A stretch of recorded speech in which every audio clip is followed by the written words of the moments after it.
आई येडेश्वरीचा आशीर्वाद तुम्हाला सांगते. आता हे जे नारळ उगवलं आहे ते शुक्रवारचं आहे. त्याचे 17 शुक्रवार धरले होते आणि नंतर विड्याच्या कार्यक्रमाला उद्यापन केले होते. आणि त्याच्या अगोदर चैत्र महिन्यामध्ये ही वारी असते म्हणून परडी भेटवण्यासाठी तिच्याकडे गेले होते. आता हे शुक्रवार माझे चालूच होते आणि त्या दिवशी पण 16वा शुक्रवार होता.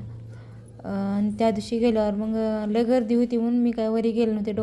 डोंगरापाशी म्हणजे खाल्या पायरीवर दर्शन घेतले होते. आणि दर्शन घेतले कीच वापस निघाले. तिथंच मला एका दादाने म्हणले, ताई ही साडी घे, आई येडेश्वरीची आहे. तुम्हाला विश्वाससुद्धा बसणार नाही तिथून साडी आली आहे का. तरी मलासुद्धा विश्वास बसला नव्हता.